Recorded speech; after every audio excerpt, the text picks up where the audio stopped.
Quand tu dois réussir, tu ne prends pas tes échecs pour une limite, mais tu prends tes échecs pour une salle de classe. Comprends que dans la vie d'un gagnant, dans la vie d'un leader, on ne perd jamais, on ne échoue jamais. Soit on gagne ou on apprend. On ne perd pas quand on est un leader. Tu n'as jamais connu d'échec, mais Dieu te met dans une école pour que tu tires des bonnes leçons. Si hier ton commerce n'a pas marché, ça signifie pas que tu n'es pas fait pour le commerce. Ça signifie que tu as été un peu trop gentil, tu as donné un peu trop de crédit. Recommence ton commerce, mais avec de nouvelles stratégies. Ça veut dire que tu auras appris de ton échec. Ça ne veut pas dire que tu n'es pas fait pour le commerce. Tu penses que les milliardaires qui ont réussi à monter dans les affaires, tout était rose pour eux? Non, il n'y a pas de bonheur sans douleur. Mais si tu veux regarder tes souvenirs négatifs pour te limiter dans ta manière de fonctionner, c'est que tu n'as jamais été né pour réussir. Parce que celui qui est né pour réussir, j'ai envie de te dire une chose que j'écoutais ce matin avec un père que j'ai beaucoup aimé, qui nous a quittés, qui auprès du père maintenant, l'apôtre Daou. Il dit, si tu sors de chez toi, que tu ne rencontres pas le diable en chemin, c'est que vous faites route ensemble.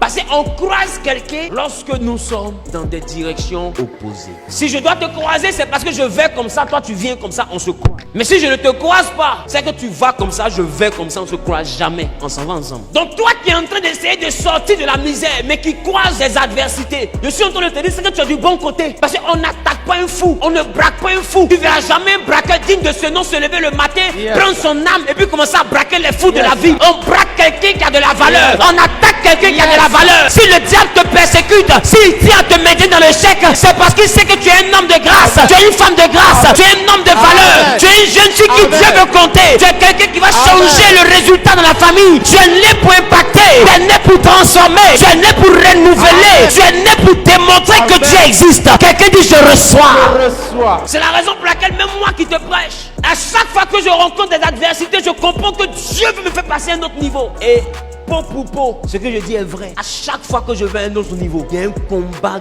dangereux. La hauteur de ton combat, c'est la hauteur de ton étoile. C'est pourquoi des fois quand tu as une grande étoile, il y a une situation où tu t'assois, tu dis mais est-ce qu'il y a m'en sorti? Tu vois ça trop haut, mais il dit il ne te donne pas quelque chose qui est au-delà de tes forces. Maintenant remarque, quand tu finis un petit programme, tu vois il y a toujours un gros problème qui arrive. C'est parce que tu viens d'aller en classe supérieure. Ça veut dire que ton étoile est montée. Donc il te faut un nouveau problème plus grand. Il dit il te donne quelque chose qui n'est pas au-delà de tes forces. Donc il te donne quelque chose, comme tu dis mais est-ce qu'il y a m'en sorti? Et puis bizarrement tu vois que tu fais quand tu t'en sors. Et dès que tu t'en sors, il y a un nouveau problème qui arrive. Je sens que te dire les problèmes viennent pour confirmer à Dieu que tu as grandi. Arrête de prendre les problèmes comme une malédiction. C'est un test pour voir à quel niveau ton étoile est arrivée. Donc ne laisse pas tes mauvais souvenirs te menacer ou t'impacter. Non, tu es un vainqueur, cœur de lion. Ne recule pas devant le chat. Peu importe le problème, mets dans ta tête que le problème là, c'est un chat devant un lion. Et c'est toi qui es le lion. Quand le lion croit chat, c'est pas le lion qui fuit.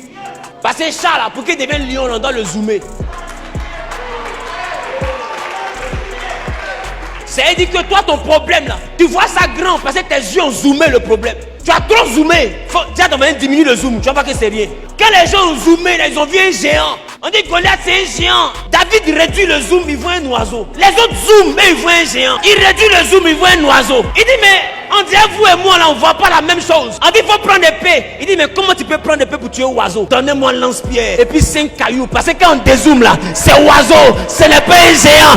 Je suis venu dire à quelqu'un qui est en train de me regarder, tout dépend de ce que tu vois. Il n'y a rien. Ton passé te joue des tours. Sinon, il n'y a rien. Tu n'es pas maudit. Tu n'es pas maudite. Tu n'es pas un échec. C'est ton passé qui te joue des tours. Sinon, tu es né pour réussir. Et tu réussiras. Tu réussiras. Celui qui serait qui dit Amen plus fort, qui saisit la parole. Que ton Dieu t'envoie à un autre niveau. Celui qui dit Yes. Il est propriétaire au nom de Jésus. Je vais demander à quelqu'un quelle est la hauteur de ton défi.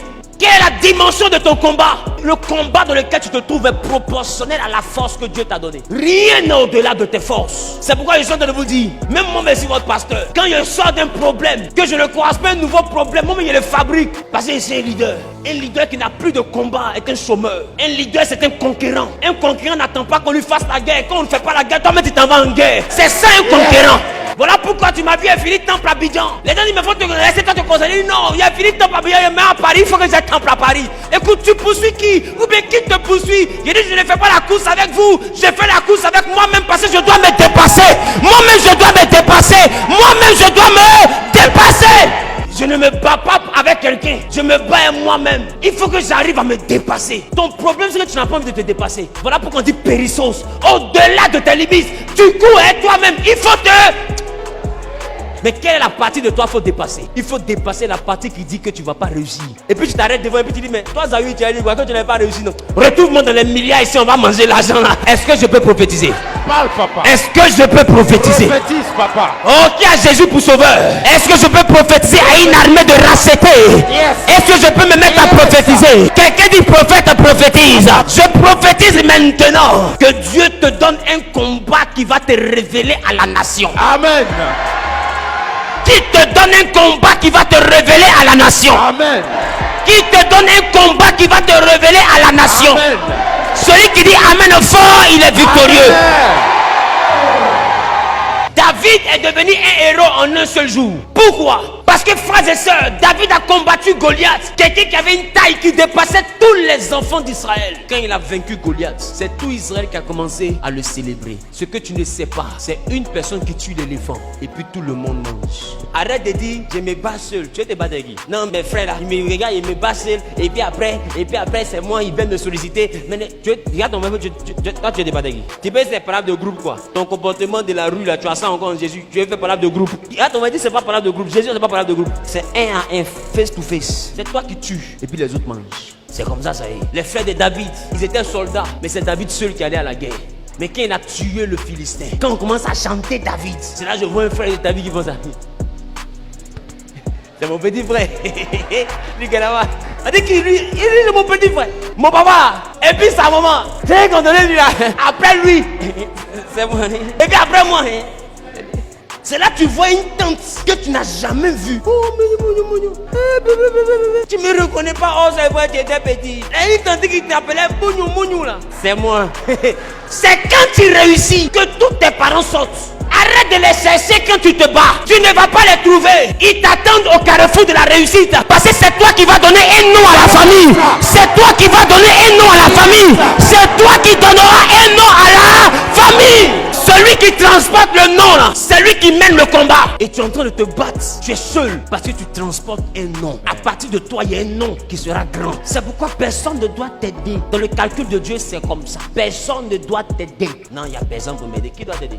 Ta grosse étoile que tu peux te promener, lourde étoile que tu peux te promener partout là. Tu vois pas? Qui va t'aimer? Non, parce qu'il passe en même pas. Tu brilles trop. Qui va t'aimer par rapport à quoi? Tu es trop belle quoi. Tu vas voir étoile et puis en plus encore t'aimer. Par rapport à quoi? Les frères de Joseph n'ont pas aimé Joseph parce que son étoile brillait trop. Or c'est lui qui transportait le nom. Ils ont vendu l'enfant. Mais le pays où il est arrivé, c'est là-bas les chars de Pharaon les a transportés. Je suis en train de te dire, ta destination finale, ta famille va te retrouver là-bas. Mais avant de te retrouver là, la Bible dit, et vous aurez pour ennemis les gens de votre propre maison. Si dans ta famille on ne te persécute pas, si tu n'as jamais reçu à un moment donné ton évolution dans la famille, un combat qui sort de ta maison, je doute du nom que tu transportes. Parce que le nom que tu transportes, si c'est vraiment un nom qui doit changer la famille va te combattre. Si c'est un nom qui va dominer la génération doit te combattre. Quand tu es né pour impacter une génération, la génération se lève contre toi. Lui là, il n'est pas de Dieu. Celui-là, ce qu'il fait, c'est pas bon.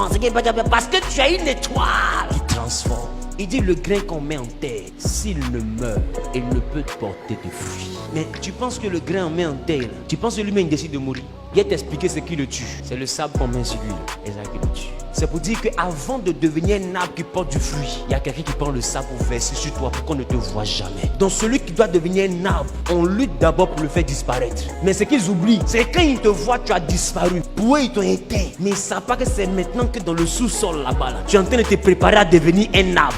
Ils ont fermé la page, ils ont signalé la page et ça me fait rire. Or ce qu'ils oublient, pendant qu'eux ils ferment page, ce que Dieu est en train de faire, depuis ils ont fermé page là. Moi il rêve, mais donc page est en train de me distraire, j'arrivais pas à voir. Tu ne te connais pas, c'est pourquoi tu pleures. Ton problème c'est que tu accordes l'importance à ton problème, mais tu ne sais pas que quand tu as Jésus, ton problème a un problème. Quand tu as Dieu et toi, ton problème là a un problème. Il dit ils te feront la guerre. Ah, mais ils ne te vaincront pas. Ne mets jamais dans ta tête, non, l'histoire de ma maman. C'est ce qui est en train de se reproduire dans ma vie. Mets dans ta tête l'histoire de ma maman. C'est l'histoire de ma maman. L'histoire de mon papa. C'est l'histoire de mon papa. Si mon papa est né derrière bananier, qu'il a décidé de mourir derrière manguier, c'est son histoire. S'il m'a couché à côté de bananier, c'est encore son histoire. Mais si je suis mort sous le bananier, c'est que le bananier là, c'est mon histoire. Personne ne changera ta vie à ta place. Dis à ton voisin, personne.